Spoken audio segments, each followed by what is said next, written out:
All right, we will transition into the next session, and I hope our panelists from the next session are here. So kia ora, firstly, my name is Erica Austin. I am your host for the Kowhai room. We are at the Seeds Impact Conference, if you haven't been to the previous sessions.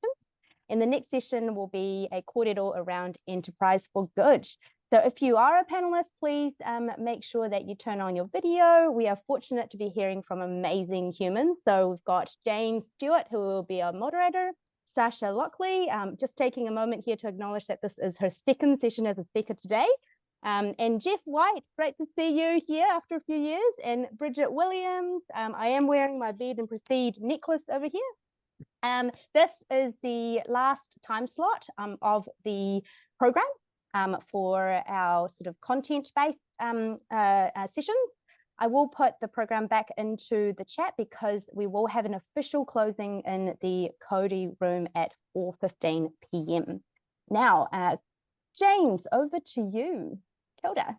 Kia ora, thank you, Erica. Kia ora koutou, ko James tuku ingoa, ko Jameli aho. It is fantastic to have all of you here for the last session of the afternoon. My paranoid self thought, oh, no one's going to be turning up to the last session of the afternoon. So it's lovely to see all your beautiful smiling faces, and good on you for sticking it out through to the end of the day, if you have done. It is my absolute honour to be hosting a panel with three utter legends from the social enterprise world. I know that social enterprise is a broad and wide term. That can be massaged and molded and put into fit 1,000 different things.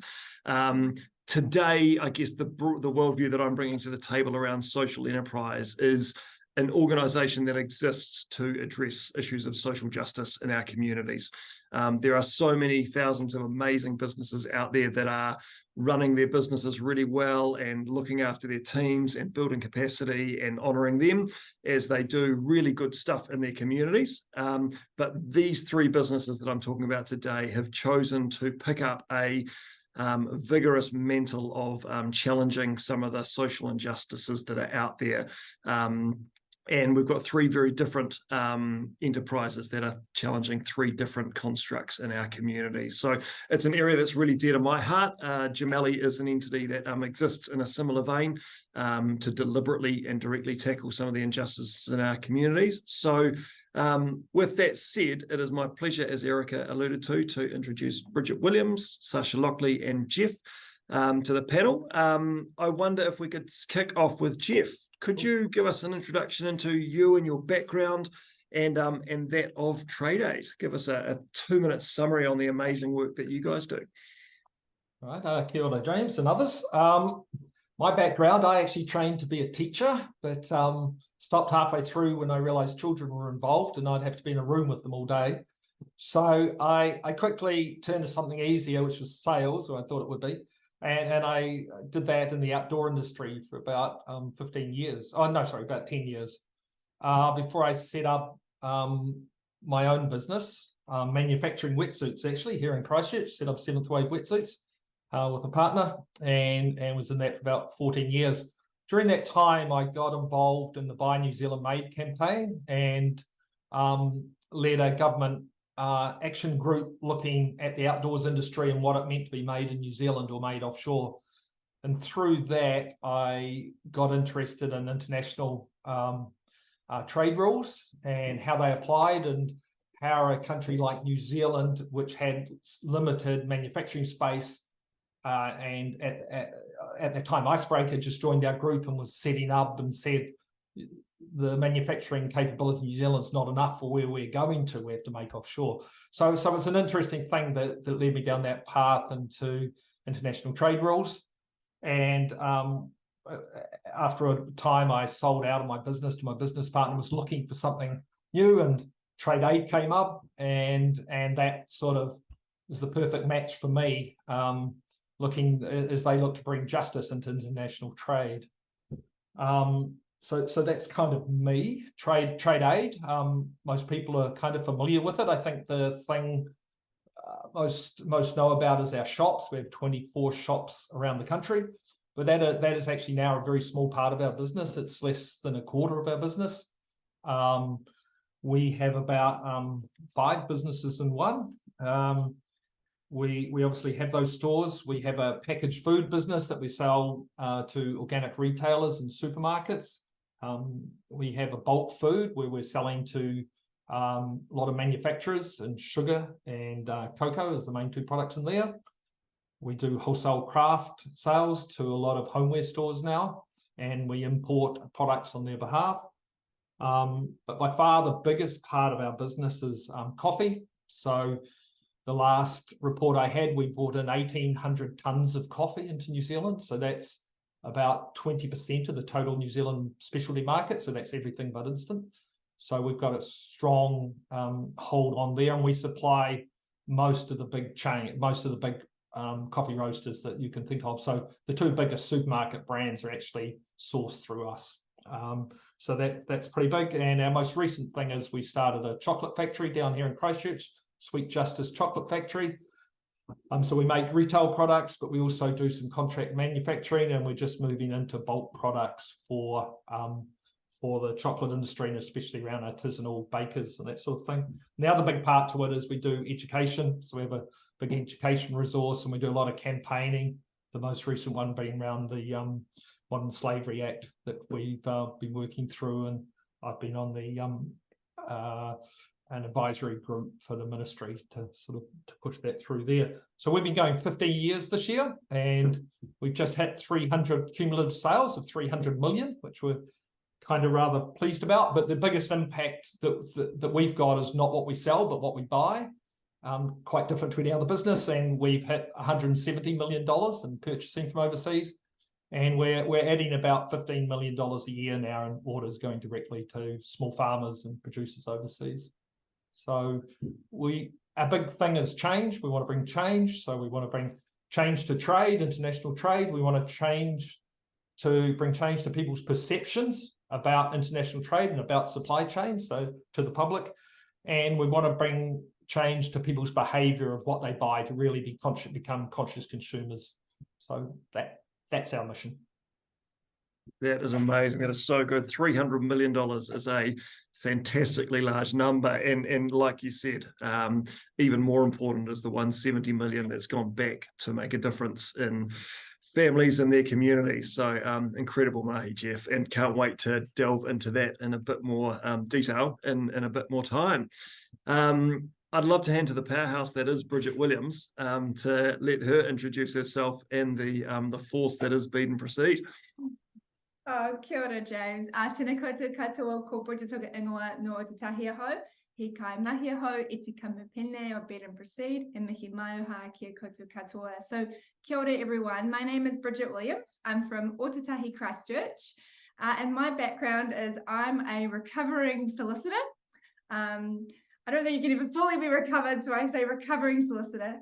But I was always someone that was really passionate about creativity as a young person, and I had 2 amazing parents and an incredible whānau that gave me a lot of exposure to papatua nuku, nature, the outdoors, tramping, skiing, and my granddad was actually a professional gardener, so nature was always really important to me. So these 2 things have come into my life frequently, and the other third thing that's really been important to me is this concept of active citizenship. So my journey, I guess, it's obviously started when I was younger, having these 3 loves, and they've definitely grown. And I guess the turning point for me was probably being really involved in the Student Volunteer Army. So day 2 of my time at University of Canterbury, the earthquake happened. But I was fortunate enough to have an incredible mentor called Dr. Lane Perry, who inspired this concept of it's about being a part of something that's bigger than you, but better because of you. So I've always carried that on. But I did law for all the wrong reasons. I did it for my ego, because being described as quite a creative child, naturally that started to sound like a bit of a backhanded compliment. And, Bridget was the creative type, but not the intellectual type. And I really wanted to prove to people and to myself that I could actually do something quite hard and challenging like law. But because I did it for my ego for all the wrong reasons, it wasn't something that I naturally was good at, and I didn't see myself feeling like I was adding value to the law firm, to the clients, to the world, or to myself. So long story short, had a bad day in court. I wasn't in court, I was representing someone, just want to clarify. Made a necklace, and then tapped back into this love of creativity, reconnected with the strength of mind. Loved how creativity just creates the space where you can ideate and get into a state of flow, come up with different ideas and concepts.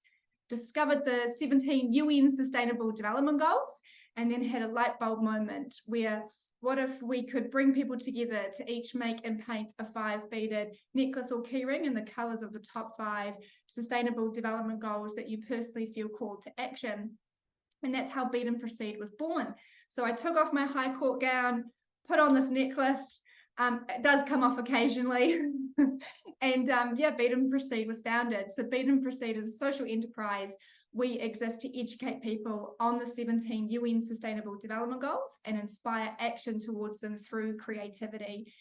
Since launching Bead and Proceed in 2019, we've engaged and educated over 15,000 plus individuals. We've worked with over 50 plus businesses and organizations, helping them align to the Sustainable Development Goals and the targets. But most importantly, it's about really helping people connect back with their creative spirit and encouraging them to use and ideate creative ways to make and to be positive agents of change.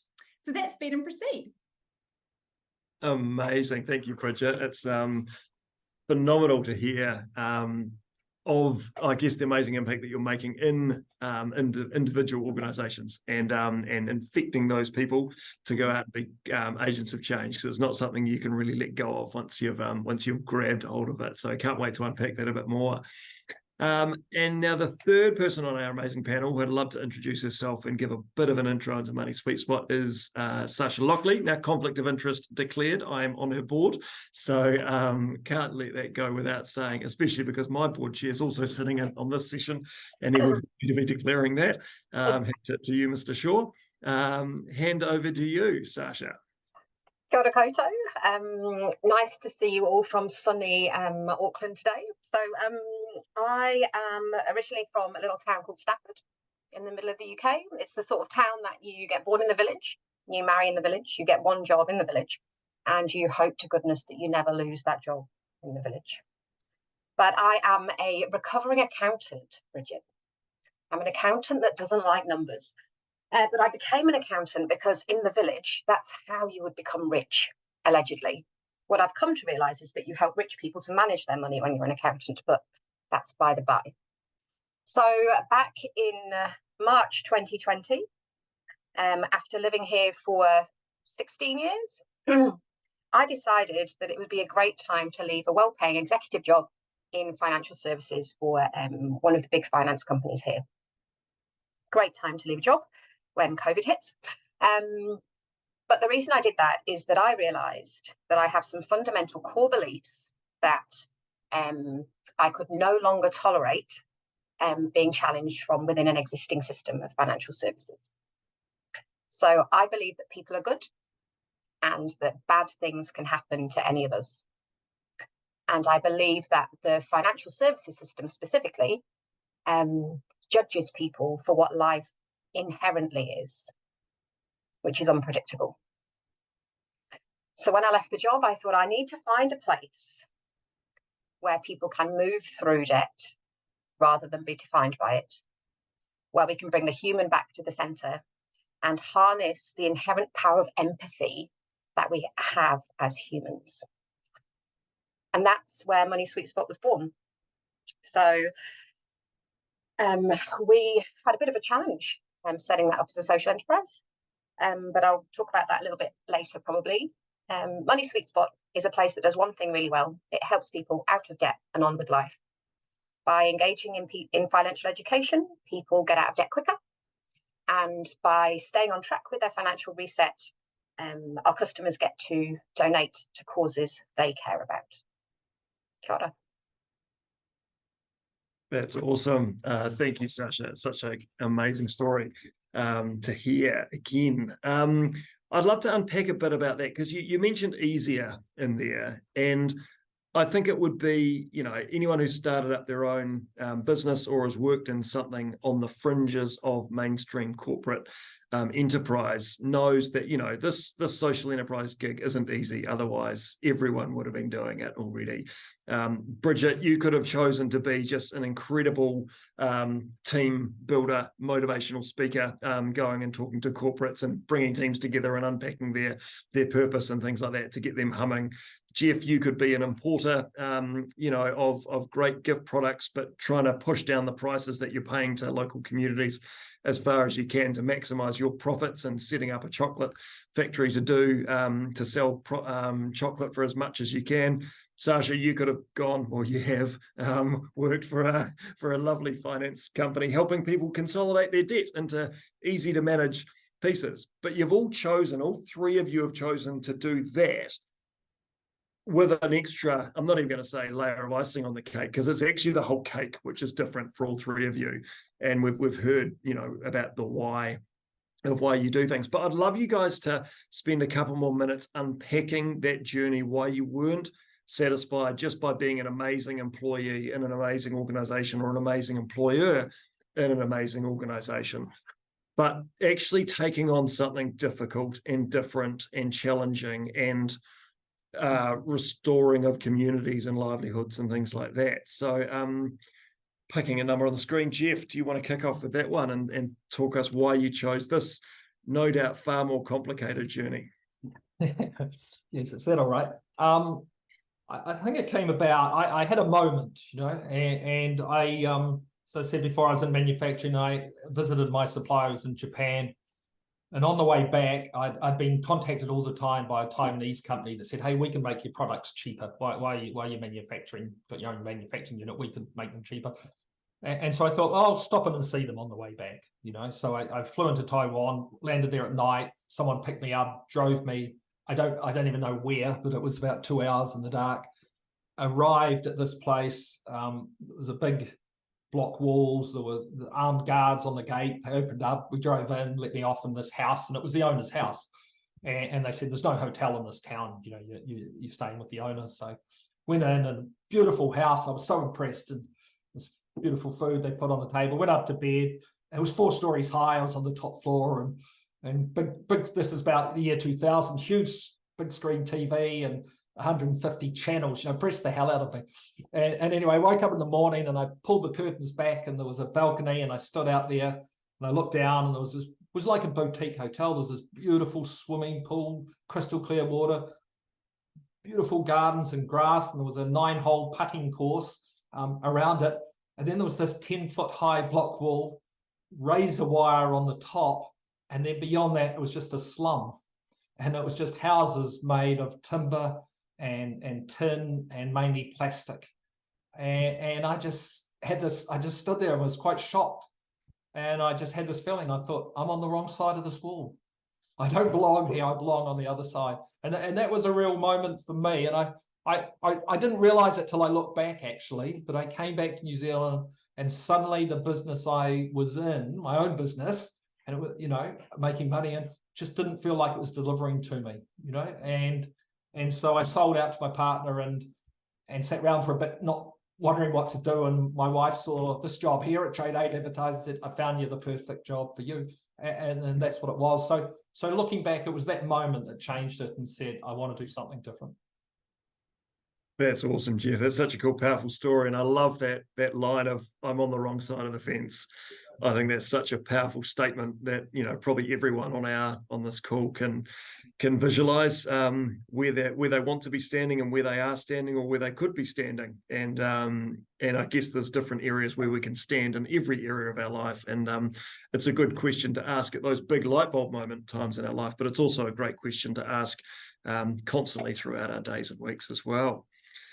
Bridget, you talked about your light bulb moment, taking off your gown, sorry, I'll reframe that. I call gown. Back that one up, and talked about how that was a revelation moment. Well, that was the fruit of a revelation from moment for you. Do you want to unpack that a bit more about that process? Yeah, firstly, I just also want to say, yeah, Geoff, you're being on the wrong side of the wall. Shivers, actual goosebumps, amazing. Yeah, well, for me, I had been thinking about it for quite some time because, as I mentioned, when you pursue anything that comes from a place of your ego and you're not naturally leaning into your strengths, what I found is when you ignore your strengths, they will eventually come knocking, like they will demand to be used. And I think I had put creativity in I'd stigmatized it to be this thing that was not useful to me, because I think when we grow up, creativity is really important to us. I'm talking about that raw, playful, messy creativity. We do it all the time as kids, and then somewhere along the way, society says, put the paintbrush down, that's child's play, and problems are to be solved, behind a screen. And there's definitely a place for that. But I think we've sort of lost touch with that creativeness, and I think we need to make more time for it. So for me, it was a strength of mine that was, yearning to be used. And I think coupled with that was, because I was in the litigation team. It was a great firm, but I just felt like every day like I was just this imposter. And I don't want to get, I'm going to go quite deep here, but I just mentally, I was not in a good headspace. And I just remember the moment where things just weren't going well. And both my now husband, my boyfriend at the time, and my mum actually had a bit of an intervention, and they sat me down on the couch. And this was when I had come up with Bead and Proceed, but it was, when was the transition to go full time into it? And it was when they said to me, we're really worried about where you are and your mental health, and we just want you to be happy. And then my boyfriend, now husband, said, Luke, he said to me, you've started Bead and Proceed. Where could you go if you went 100% with it? I want to see where it could go. And I hadn't realized that was the permission I had been waiting to hear. And I think all entrepreneurs, all creatives, all people that, want to be a part of something that makes a positive impact, and we've got this idea, we're sort of all just quietly waiting for someone to say, go do it. So this is me telling you to just go do it. You don't need permission, but sometimes you do need to, you've got a whole lot of wood in your arms, and you sometimes have to drop that load of wood to then have the space to actually open the door handle and walk through the door and check out what that next chapter has to offer. So I sort of had to trust that process and just see where it goes and back myself completely. And I think when you do that, amazing opportunities happen. And so it was a bit of that process, being at a rock bottom, but having all this aroha and support around me was really crucial to making that decision. That's awesome, Bridget, and thank you for being vulnerable about that season of life. And I think it's really powerful, and I guess it really demonstrates that we all need that Luke type person in our life who knows us, who knows when we're not, on the right side of the wall, and can see that and can speak honestly into our lives, and can have those bold and courageous conversations with us that's saying, hey, you've got a bunch more potential, and you've got a bunch more capacity to unlock. Sasha, do you want to unpack your journey about how you made that leap from leaving a well-paid corporate job, pottering along doing that, to doing something quite different? Sure. I just want to acknowledge first that there is a level of privilege in being able to leave a well-paying job, and that there are many, many people in Aotearoa who would love to and would love to become entrepreneurs, and by many different reasons aren't able to. So I think that it's really important that we acknowledge the privilege that can be in some of the stories that we're telling today. For myself, I was driving over the Harbour Bridge after a choir rehearsal. I'm a classical singer, and I was going to work every day crying because of the stories I was hearing from our customers. And I didn't really understand why I was so affected, because on the face of it, I'm a middle-class white woman from privilege. How dare you think you can in any way empathise with the situations of mental health, addiction, job loss, chronic illness, supporting family overseas? How dare you think that you can in any way empathise or sympathise? And I couldn't really understand why I got so upset. until I realized that the stories that I heard every day were actually my own stories, the stories of my family for generations.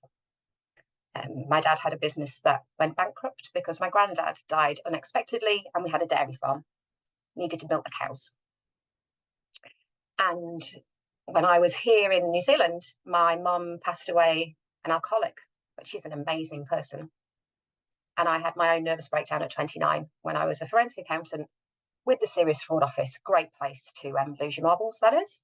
But what that says to me, and what it made me realize, was that, you know, my family, my people, I am a good person, and we had bad things that happened to us. And the customers that I was dealing with every day, they were having bad things happen to them. But the difference was debt was becoming the thing that defined their life. And it just wasn't good enough.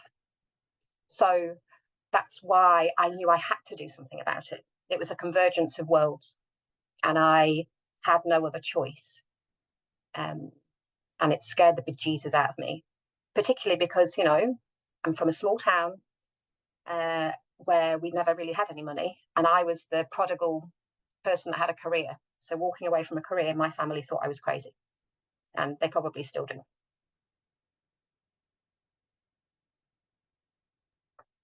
You can keep going. I think you're just starting on that. I'm not going to stop you there, and I know there's more in there. So please. Well, no, I mean, I'm respectful of other people's times as well. I just think that I can't imagine, like, what's the worst that could happen, right? So Sweetspot exists now and has helped 380 families with a financial reset out of high cost debt, and it's helped another 800 to connect with financial education.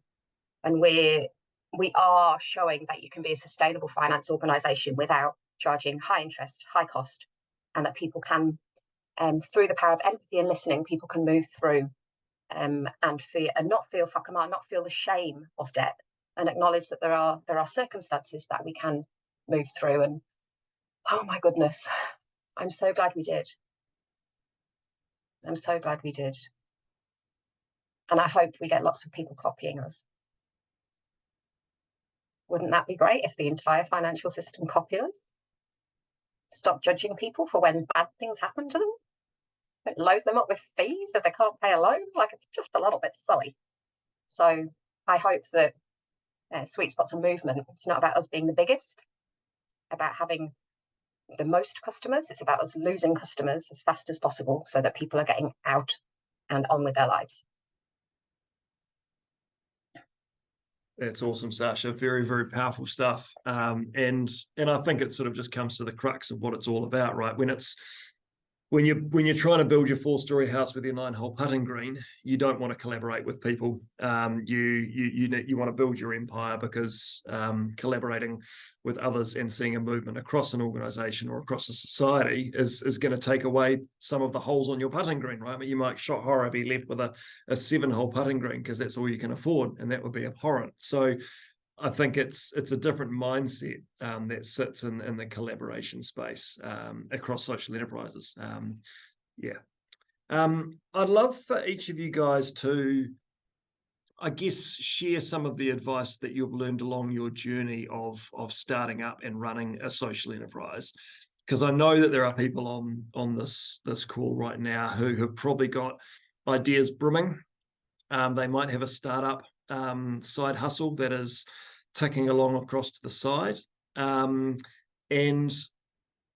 like you said, Bridget, at some stage you've got to pick a lane and decide whether, you know, all of your efforts going into something, or whether you're just going to, the startup hustle is just going to be just a side hustle forever. So I'd love for you guys to share, you know, whether it's speaking to the people in the room about the lessons that you've learned and what you'd pass on to them, or whether it's you speaking to your own self 5, 10, however many years ago.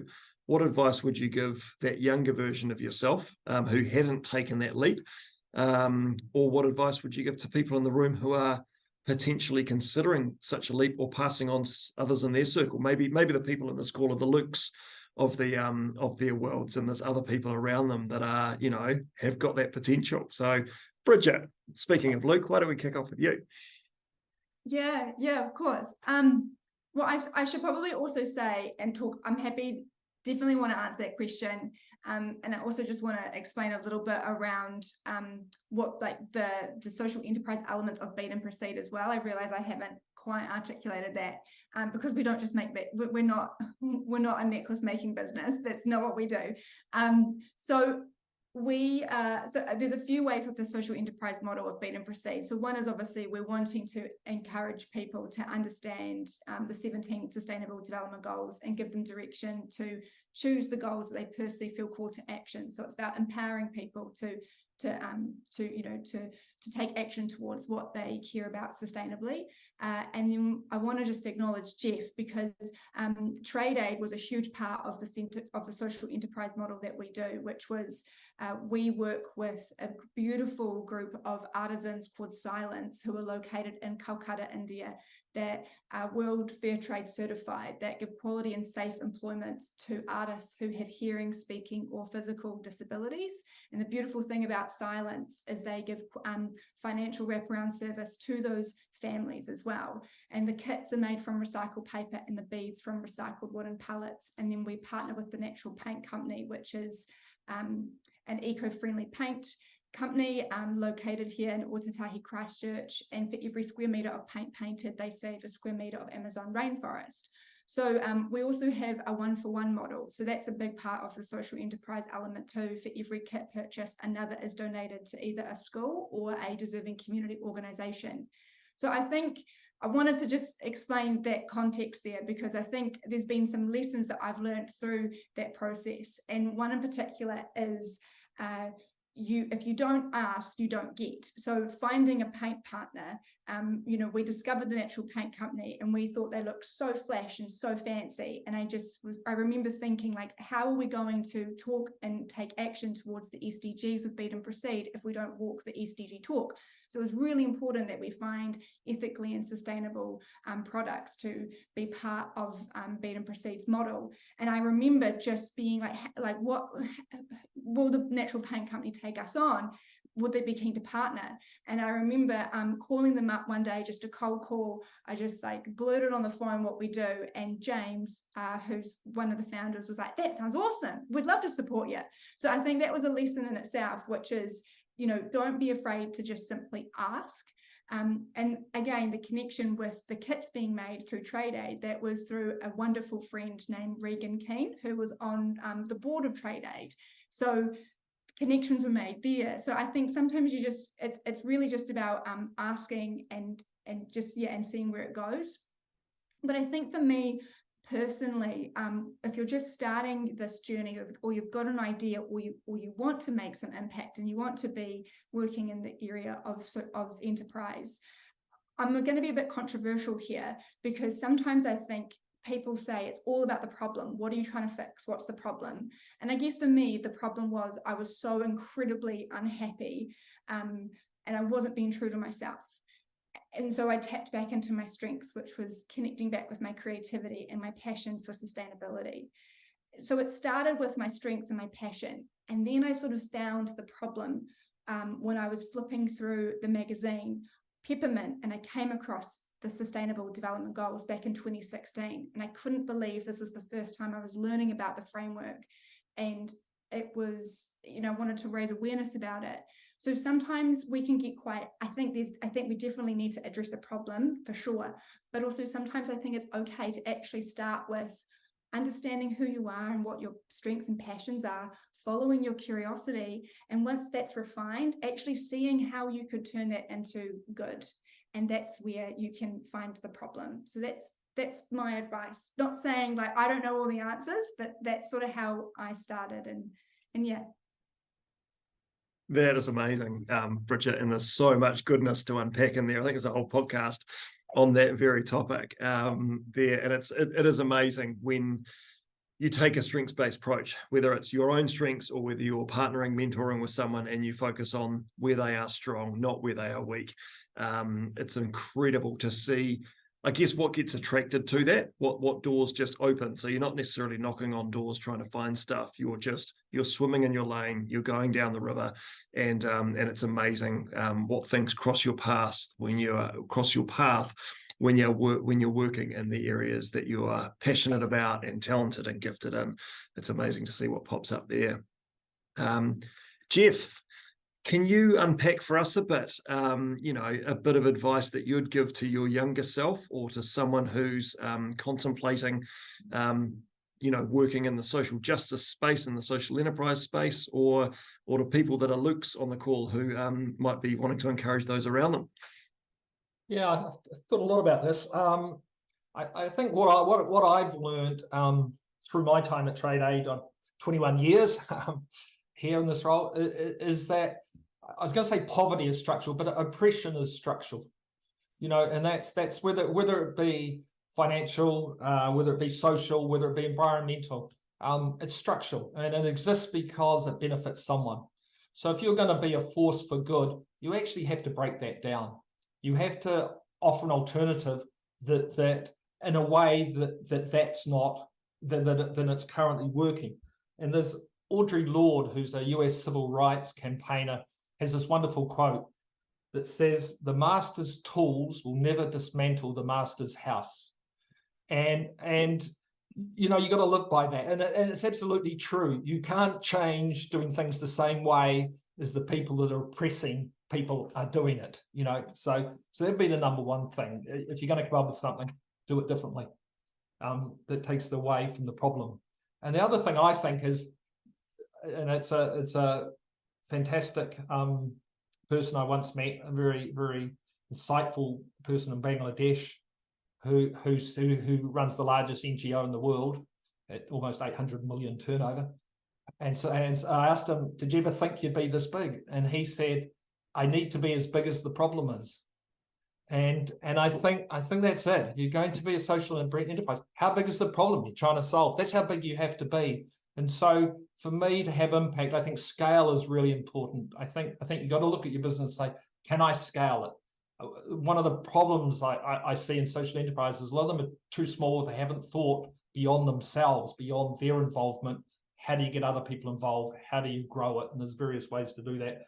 So, we're looking at our business, and we're in the top 2% turnover companies, over 20 million a year. It's not big enough. The problem's way bigger than that. We need to be 100 million plus to really even scratch the surface of the problem we're dealing with. So that'd be the two things.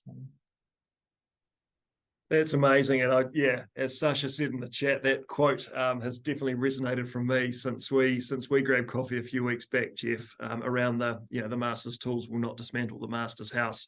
There are some things that we can change by working on the superficial level, but there are absolutely some structural things in our society that need a structural approach to dismantling them, as well as the more not superficial, but the more micro changes that we can all make through our day-to-day lives. And I think that second quote that you shared is dangerously exciting, in the sense of the solution needs to be as big as the problem. I think most of the people in this room are here because we see massive potential in our world, and we see problems and things that we're not happy with that irk us and stir us, and focusing on each of those massive problems, no doubt, leads to that sense of, I guess, that the solution is just unrestrained in the size of what we could try and achieve to deliver on. So I love how it just takes away those boundaries from what is possible and what is needed as the most important piece. Sasha, I'd love to hear your thoughts on what you'd be saying to your younger self or to someone in a similar space. Oh, crikey. So I mentioned to you that Sweetspot opened in January of this year, but I left my job kind of the start of 2020. And if I was talking to my younger self back in 2019, when I was trying to raise money to start a new finance company that doesn't want to be the biggest, that wants to make enough money to sustain itself, I would say find your tribe and stick to it.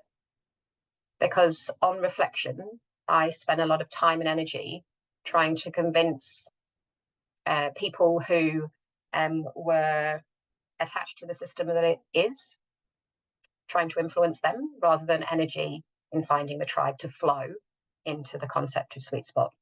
And I think part of that on reflection was because I didn't know who am I to try and solve and tackle this problem? Who am I? So I did genuinely want to listen, but I think in some cases to the detriment of Sweetspot being stood up. So that would be the first thing for me. And I'm trying to think how to say this. There's a reason this idea is in your head. There's a reason that it keeps going round and round. And it's a little bit like an itch that you've got to scratch. Now, not everybody needs to leave their job and create a social enterprise, but there are things that we can do each and every day that can itch the scratch. And there are many people around Aotearoa that are doing that. So I think that doing that in a way that is supportive of your own whānau, in a way that you have capacity for, is a way of stepping into your own strength and your own power and the problem that maybe you've identified, but that doing something may lead to doing everything, a little bit like you said, Bridget, jumping in 100%, but doing something right now, I think, can lead to the big leaps. I never thought I would be an entrepreneur, never in my wildest dreams. But I couldn't have it any other way now. But that was lots of tiny steps over time.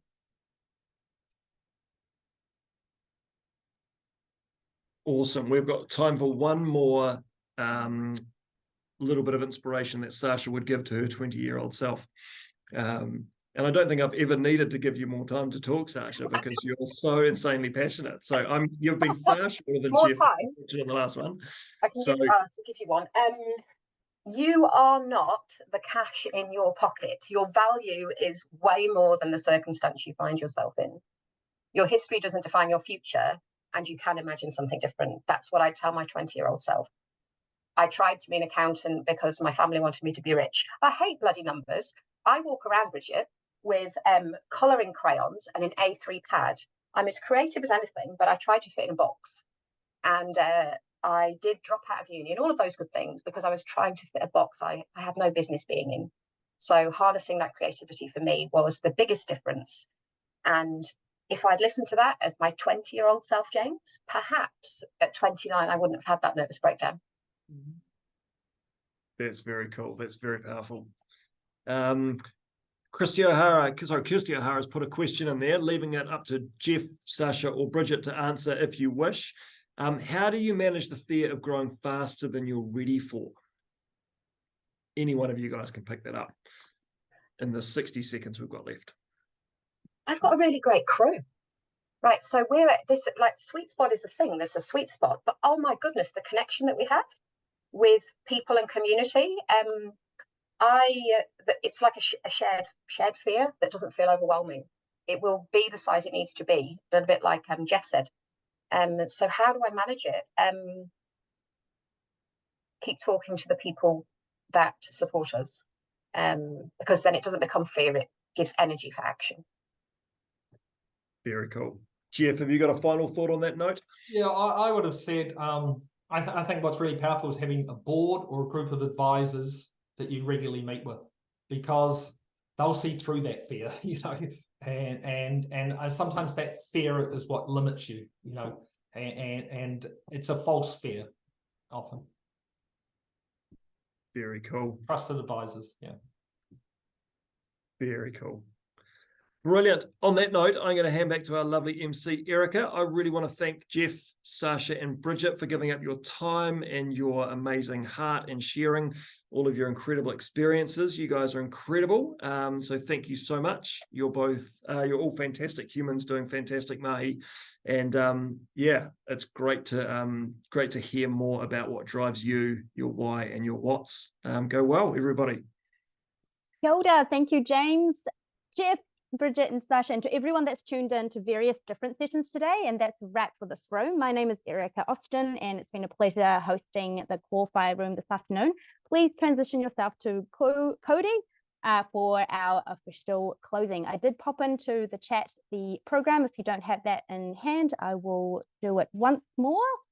We will see you there. Kia ora.